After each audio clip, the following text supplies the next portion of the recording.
Hello, fabulous Aquarius. Welcome to your horoscope for the month of January 2014, Love Focus. I am your astrologer, Nadiya Shah. Thank you for being here and Happy New Year. This month, I've been reminding all the signs to watch the 2014 Love Year Ahead videos once again, because the things that come up now are part of larger trends that are set to take place throughout this coming year, which are going to define much of the year ahead. And so, of course, I would love for you to be mindful of some of those trends and not necessarily have to repeat them. I do want to say, though, for this month, there are a few things that really stand out as particularly notable where it comes to love for you. And they have to do with your understanding of what is a healthy bond and what is not a healthy bond, and what are healthy secrets and what are not healthy secrets. And so what I mean by this is there are certain bonds that ask for a level of sacredness, that ask us to cherish the process of being close to another person. And by doing so, we actually make those bonds stronger and we make them more special. And we make them more meaningful, closer to the heart, and something that through our example, we actually teach others to have greater respect for as well. And so there are certain things, of course, don't need to be said to just about everybody. Certain things you can keep just between you and someone else you care about. Certain processes, this doesn't necessarily mean that this is something that's well established, but it actually can be a new meeting as well that you decide you're not going to just share with just anybody, but you're going to wait to see if it's meant to be something more before you share it. But then there are those secrets that we keep because we think that the judgments of others may actually infuse us with an awareness that we see is there, but we don't want to acknowledge that we actually see is there. And this is an important lesson for you that is coming up now. Not only the distinction between the two, but especially where maybe there are times in which you don't share with others because you know that they will shed light on what it is that you already know but don't want to acknowledge.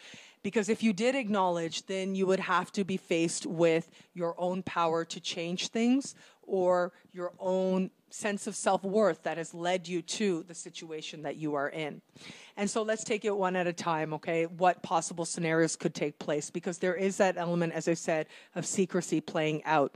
For those of you who are in a position where you are attached, and this is playing out within a specific circumstance with your partner, I do think that the likelihood of you keeping things sort of close to the heart is much more strong, close to the heart in the sense that you understand that this is a sacred process you're going through before you're ready to change. And I think the likelihood of you actually seeing things in a more balanced perspective and understanding what the judgments of others might be, which is part of why you're resisting sharing, actually becomes a lot more clearer. But I also do think that it seems like for those of you in established bonds that the decision not to share certain processes is reached mutually. And I do think that whatever it is that the two of you decide to hold close is not going to be held close for that long. But for this month in particular, it's really okay to give yourself that space and not feel guilty about it. Those of you who are not in an established bond, or even if you are, and if you start something, it does look like the chance of you seeing this other person accurately are maybe slim to none.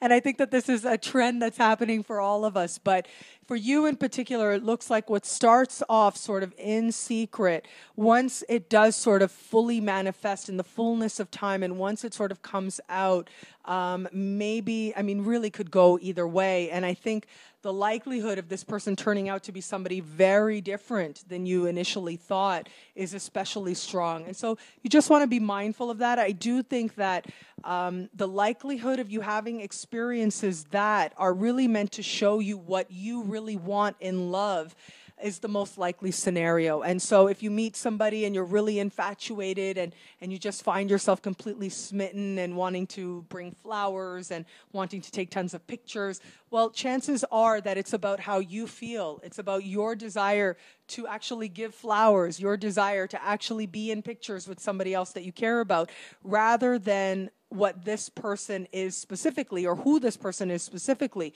It's more about what they represent that appeals to you. And I think that if there's a part of you that has any questions, especially moral or ethical questions about whether or not it's okay for you to be pursuing this alliance, I think that the fullness of that is going to come through a little bit further down the road as well. And it's going to be up to you to decide whether or not it works for you to pursue something that has to begin in secret or has to be something clandestine. And again, as I said, that doesn't necessarily mean that it's something that could be judged as good or not good. But if you feel that you are not sharing because something is going to be raised that you already sense that is nagging within you, then chances are that that part of you is something that you want to pay attention to. Although you may not be ready to pay attention to it until we get you a little bit further down the road later next month. I do think that ultimately, in the fullness of time and space, ultimately everything that we do is for a higher learning. And there is value in understanding that we are drawn to what we are drawn to as part of our learning and as part of our growth and as part of our karmic healing as well, you can say. Now, what you choose to do with those feelings is always your decision, and you are always the one responsible for your own choices and your own actions. Try not to judge yourself too harshly for whatever it is that you choose, whether you choose to go forward or not. Because either way, it looks like you are weighing pros and cons, and you are unsatisfied with decisions or satisfied with parts of decisions but not with others. And you know what? Ultimately, you know what the right choices are for you, given the fullness of your circumstances. You know where your learning is. Be mindful that the choices you make help you to feel good about yourself. Strive to make peace with them. And also, think about the fact that some people bring positive energy and some people bring energy that maybe isn't so good for you. And sometimes people have both. They have energy that's really good for you, but energy that's really not so good for you.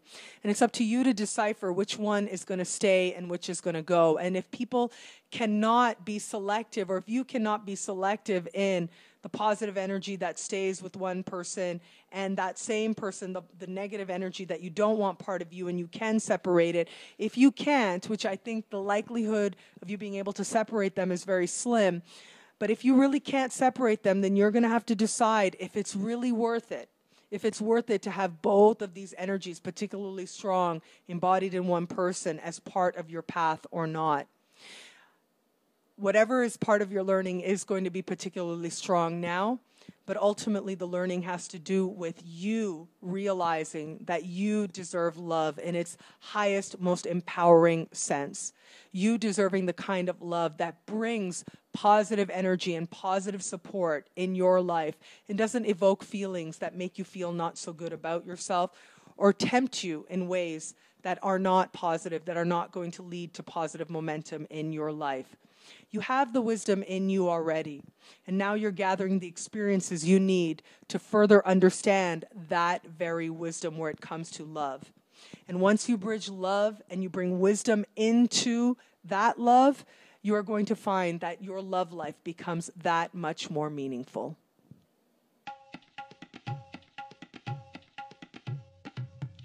Thank you for watching.